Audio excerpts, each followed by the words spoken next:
नमस्कार साथियों। आज की वीडियो में हम पढ़ेंगे 18 नवंबर 2022 का करंट अफेयर। चलिए शुरू करते हैं। पहला प्रश्न है, यूएनओ के जनसंख्या कार्यक्रम के अनुसार 15 नवंबर 2022 को विश्व की जनसंख्या का आंकड़ा कितना पहुंच गया है? तो कितना पहुंच गया है? 8 अरब, यानी पूरे वर्ल्ड की जनसंख्या जो है वो यूएनओ के जनसंख्या कार्यक्रम के अनुसार 8 अरब हो गई है। तो 15 नवंबर को संयुक्त राष्ट्र के जनसंख्या कार्यक्रम के अनुसार विश्व की जनसंख्या 8 अरब के आंकड़े को पार कर गई, जिसमें चीन और भारत देश का सर्वाधिक 1/3 हिस्सा है। बात करते हैं यूएनओ की। तो यूएनओ की स्थापना 24 अक्टूबर 1945 को हुई थी।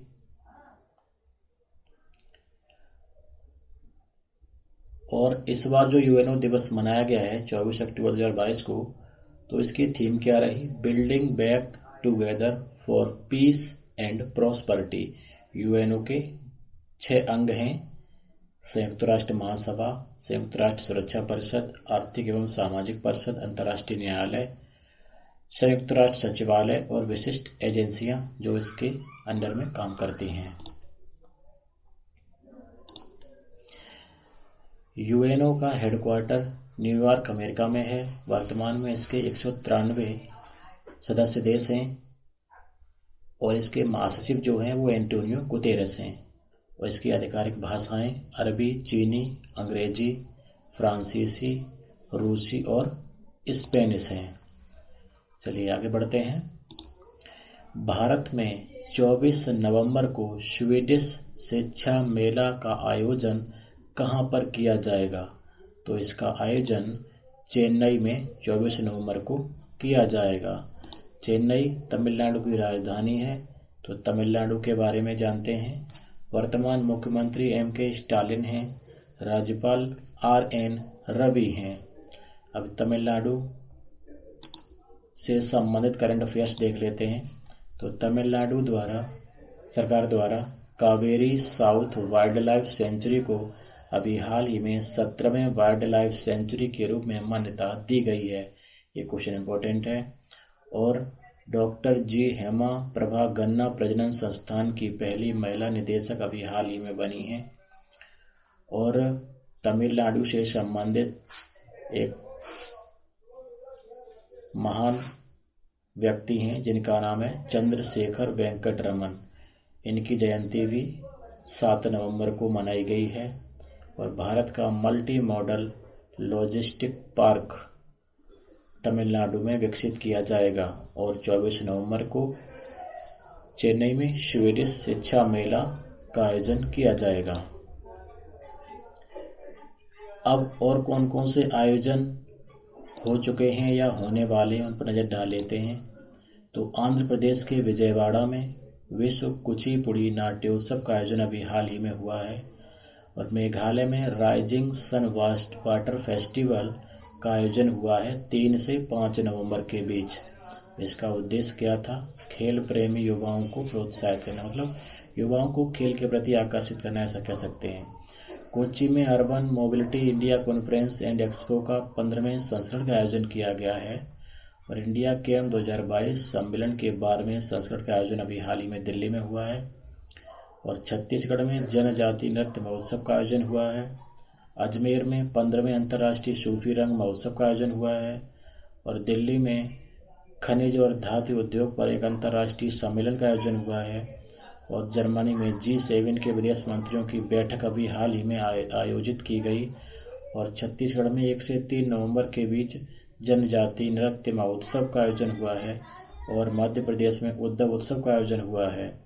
और जापानी नौसेना के 70 साल पूरे होने के उपलक्ष्य में वहां पर योकोसुका बंदरगाह पर एक इंटरनेशनल फ्लीट रिव्यू समारोह का आयोजन किया गया है। और लखनऊ में अभी हाल ही में इनोरेल प्रदर्शनी का आयोजन हुआ था। और दक्षिण कोरिया के दाएगू में 15वीं एशियाई एयरगन चैंपियनशिप का आयोजन हुआ था, जिसमें भारत के 36 खिलाड़ियों ने इस चैंपियनशिप में भाग लिया था। और जयपुर में इंडिया स्टोन मार्ट एग्जीबिशन के 11वें संस्करण का आयोजन अभी हाल ही में किया गया था और 41वां भारत अंतर्राष्ट्रीय व्यापार मेले का आयोजन नई दिल्ली में किया जा रहा है, जिसका आयोजन 14 से 27 नवंबर तक किया जाएगा।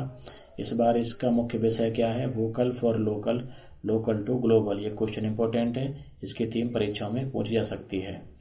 और इंग्लैंड चौथे कबड्डी विश्व कप की मेजबानी आगे करेगा और ये आयोजन 2025 में होगा। आयोजन स्थल जो है वो वेस्ट मिडलैंड्स, यहाँ पर ये आयोजन इसका होगा।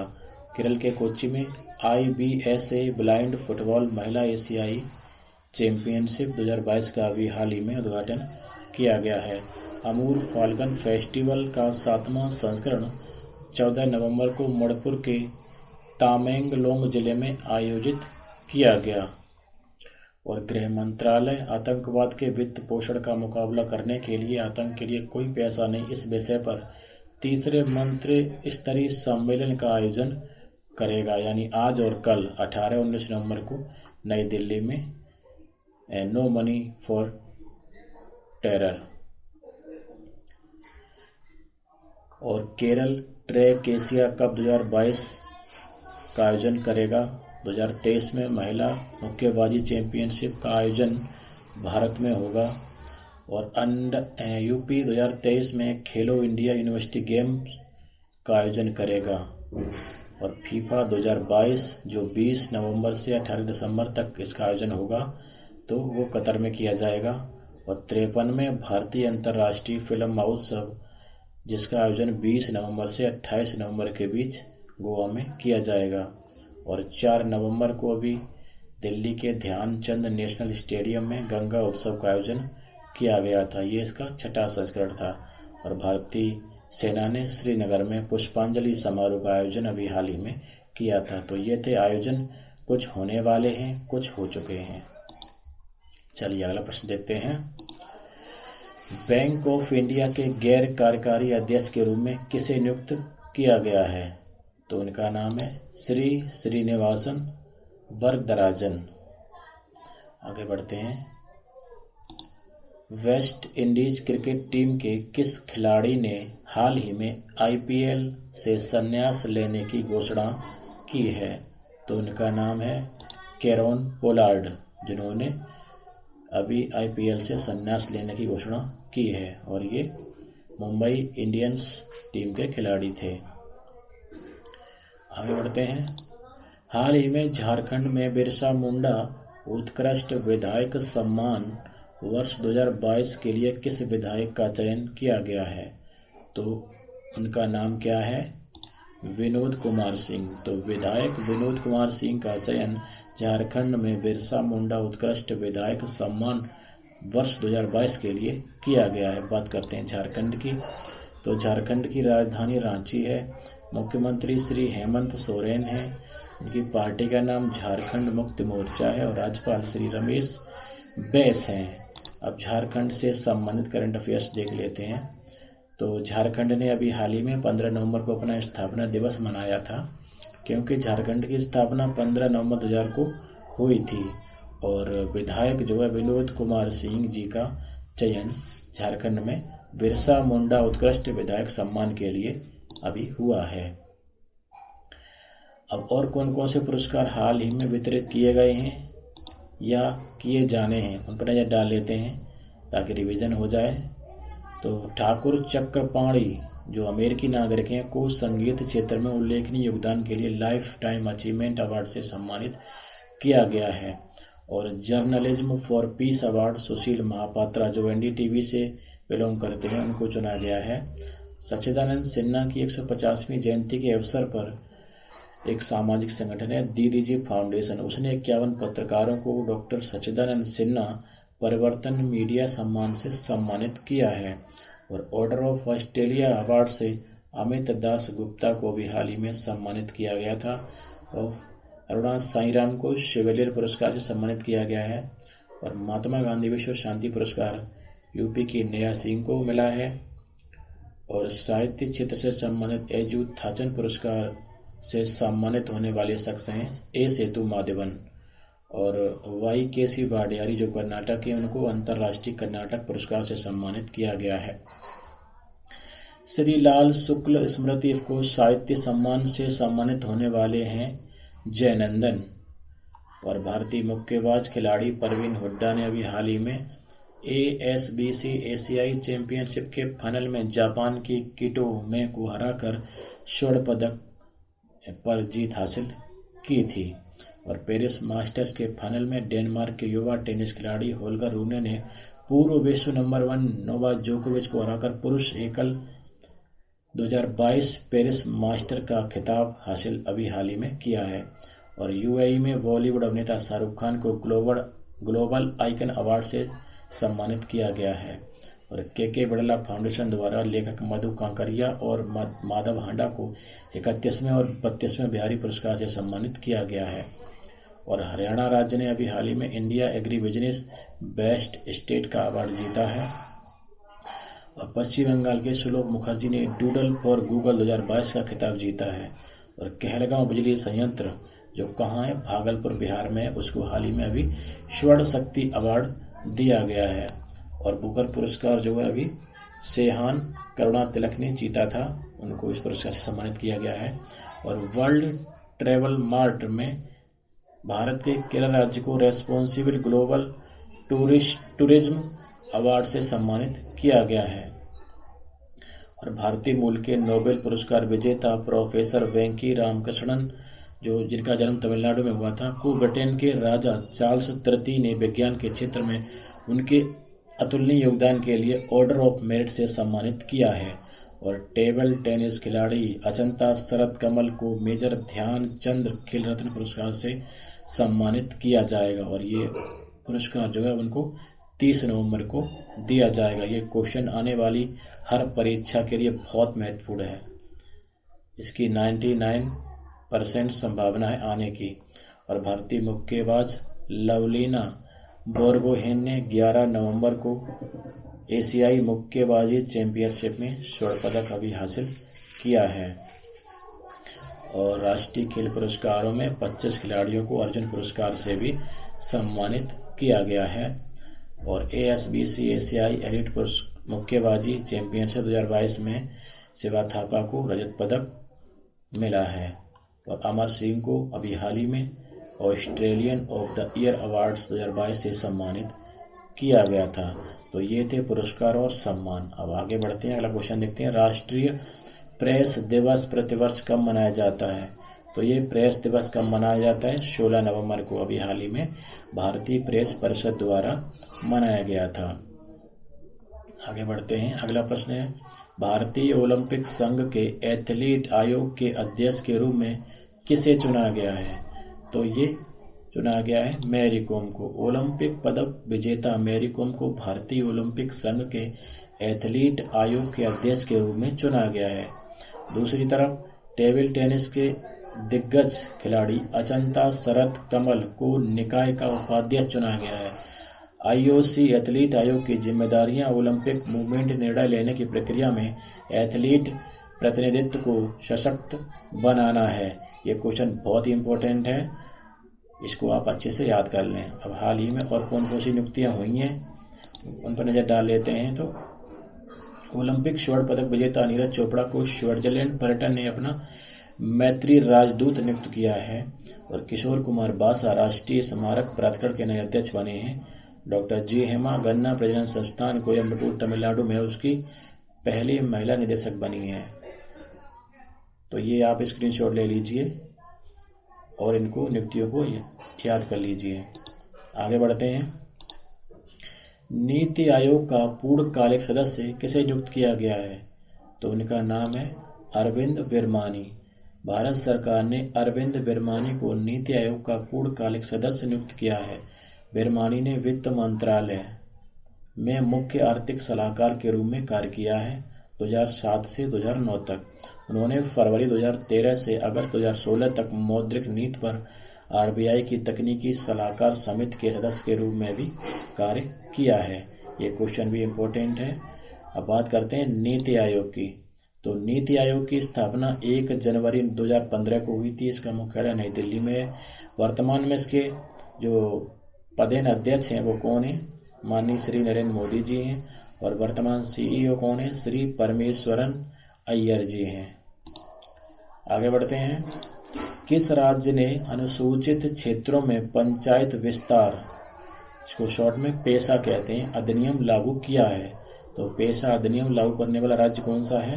तो वो है मध्य प्रदेश। मध्य प्रदेश सरकार ने राज्य में अनुसूचित क्षेत्रों में पंचायत विस्तार अधिनियम पेशा लागू किया है। अधिनियम का उद्देश्य ग्राम सभाओं की सक्रिय भागीदारी के साथ आदिवासी आबादी को शोषण से बचाना है। यह विशेष रूप से प्राकृतिक संसाधनों के प्रबंधन के लिए अनुसूचित क्षेत्रों में ग्राम सभाओं को विशेष अधिकार भी देता है। अब हाल ही में और कौन कौन से नियम, कानून या अधिनियम चर्चा में रहे हैं उन पर नजर डाल लेते हैं। तो सरकार ने आधार नियमों में अभी संशोधन किया है और नई व्यवस्था के तहत अब हर 10 साल के अंतराल पर आपको अपने आधार कार्ड में अपडेशन कराना होगा।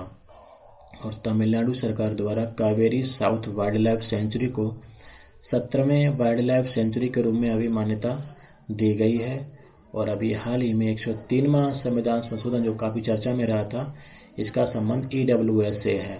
और सुप्रीम कोर्ट ने EWS लोगों के लिए 10% आरक्षण का फैसला 3/5 जजों की सहमति से बरकरार रखा है।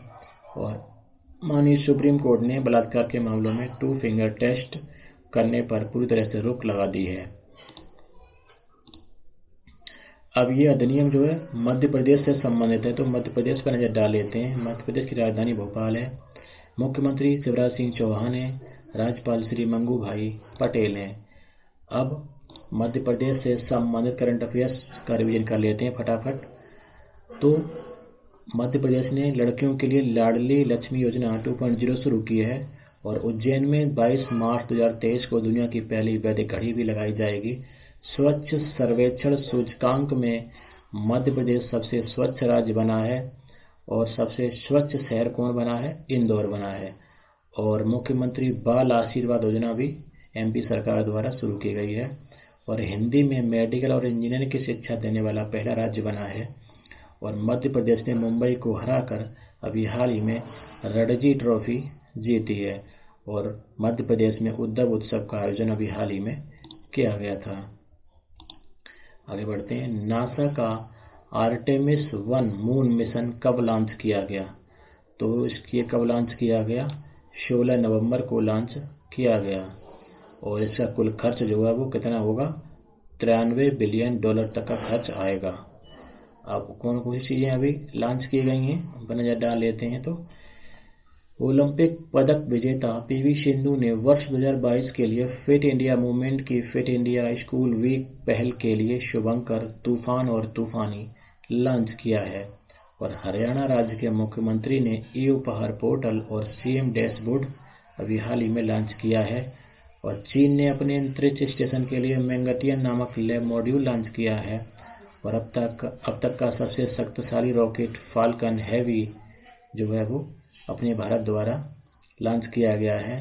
और ईरान ने ठोस ईंधन वाले एक रॉकेट को लॉन्च किया है जिसका नाम है GHAEM-100। और राष्ट्रपति महोदया ने ई-महाकुंभ पोर्टल लॉन्च किया है। और ESI मातृत्व लाभ के लिए भूपेंद्र यादव द्वारा एक ऑनलाइन पोर्टल लॉन्च किया है। और माननीय मुख्यमंत्री ने वीडियो कॉन्फ्रेंसिंग के माध्यम से G20 के लोगो, थीम और वेबसाइट अभी हाल ही में लॉन्च की थी। और हरियाणा राज्य के मुख्यमंत्री ने ई-उपहार पोर्टल और CM डैशबोर्ड लॉन्च किया है। चलिए आगे बढ़ते हैं। अंतर्राष्ट्रीय छात्र दिवस कब मनाया गया?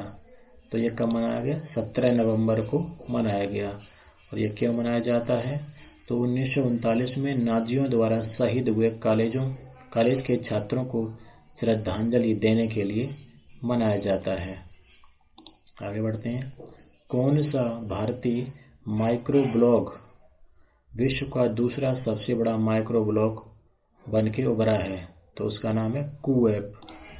भारत के बहुभाषी माइक्रो ब्लॉगिंग प्लेटफॉर्म कूएप ने इस वर्ष जनवरी से लेकर अब तक 5 करोड़ डाउनलोड्स का आंकड़ा पार किया है और ये 10 भाषाओं में अपनी सेवा उपलब्ध करवा रहा है। आगे बढ़ते हैं। भारत का पहला एस्ट्रो पार्क कम साइंस सिटी कहाँ विकसित किया जाएगा? तो ये कहाँ विकसित किया जाएगा? उत्तराखंड के हल्द्वानी में भारत का पहला एस्ट्रो पार्क विकसित किया जाएगा। बात करते हैं उत्तराखंड की। तो उत्तराखंड के मुख्यमंत्री श्री पुष्कर सिंह धामी जी हैं और राज्यपाल श्री गुरमीत सिंह जी हैं। उत्तराखंड से संबंध करंट अफेयर्स का रिवीजन कर लेते हैं। तो उत्तराखंड अगले साल 2023 से मेडिकल की पढ़ाई हिंदी में करवाने वाला दूसरा राज्य बन गया है और पहला कौन सा है? मध्य प्रदेश। और उत्तराखंड द्वारा भी लखपति दीदी योजना शुरू की गई है और उत्तराखंड के ओली मिलिट्री स्टेशन में रक्षा मंत्री ने अभी हाल ही में शस्त्र पूजन किया था और रक्तदान अमृत महोत्सव में उत्तराखंड को दूसरा स्थान अभी हाल ही में मिला है और उत्तराखंड ने स्कूल स्वच्छता शिक्षा कार्यक्रम की शुरुआत की है। उत्तराखंड सरकार ने प्रत्येक जिले में एक संस्कृत भाषी गांव विकसित करने का निर्णय लिया है और भारत का पहला हिमालयन मसाला उद्यान रानीखेत में स्थापित किया जाएगा।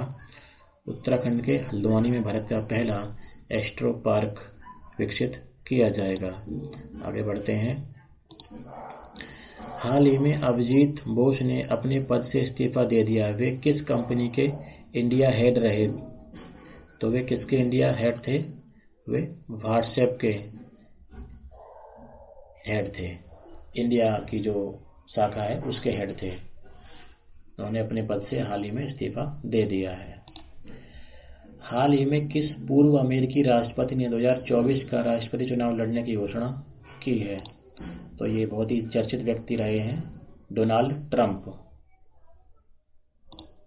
तो ये अमेरिका के 45वें राष्ट्रपति थे कि पार्टी का नाम रिपब्लिकन पार्टी है और अमेरिकी इतिहास में ये ऐसे राष्ट्रपति हैं जिनके खिलाफ 2 बार महायोग चलाया गया है। तो इन्होंने 2024 का राष्ट्रपति चुनाव लड़ने की घोषणा की है। अगला प्रश्न है, किस राज्य सरकार द्वारा 2023 के अंत तक राज्य को श्रम मुक्त बनाने की घोषणा की गई है? तो किसके द्वारा की गई है? उड़ीसा सरकार द्वारा की गई है। उड़ीसा के मुख्यमंत्री ने कहा है कि उनका राज्य दिसंबर 2023 तक झुग्गी मुक्त हो जाएगा और सभी झुग्गियों का विकास मॉडल कॉलोनियों के रूप में कर दिया जाएगा। आगे बढ़ते हैं। राजस्थान के मुख्यमंत्री अशोक गहलोत जी ने पत्रकारिता क्षेत्र का प्रतिष्ठित पुरस्कार माणक अलंकरण विशिष्ट पुरस्कार किसे प्रदान किया है? तो ये पुरस्कार पाने वाले शख्स कौन है? डॉक्टर कुंजन आचार्य। मोहनलाल सुखाड़िया विश्वविद्यालय उदयपुर में पत्रकारिता एवं जनसंचार विभाग के विभागाध्यक्ष डॉक्टर कुंजन आचार्य को राजस्थान के मुख्यमंत्री द्वारा पत्रकारिता क्षेत्र का प्रतिष्ठित पुरस्कार माणक अलंकरण विशिष्ट पुरस्कार प्रदान किया गया है। बात करते हैं राजस्थान की। तो राजधानी जयपुर है, मुख्यमंत्री अशोक गहलोत हैं, राज्यपाल श्री कलराज मिश्र हैं। आगे बढ़ते हैं। भारत में कौशल की आपूर्ति बढ़ाने के लिए मंत्रालयों द्वारा किस पहली ऑनलाइन बैठक का आयोजन किया गया है? तो बैठक कौन सी है? ऑनलाइन वैश्विक बैठक। विदेश मंत्रालय, शिक्षा मंत्रालय, कौशल विकास एवं उद्यमिता मंत्रालय तथा वाणिज्य और उद्योग मंत्रालय ने भारत के हुनरमंद युवाओं के लिए विदेश में काम की सुविधा एवं संभावना बढ़ाने के उद्देश्य से हाल ही में संयुक्त रूप से एक वैश्विक कौशल शिखर बैठक का आयोजन किया है। किस आयुर्वेदिक एवं नेचुरल हेल्थ केयर कंपनी ने हाल ही में आयुर्वेदिक चाय लॉन्च की है? तो इस कंपनी का नाम है डाबर इंडिया।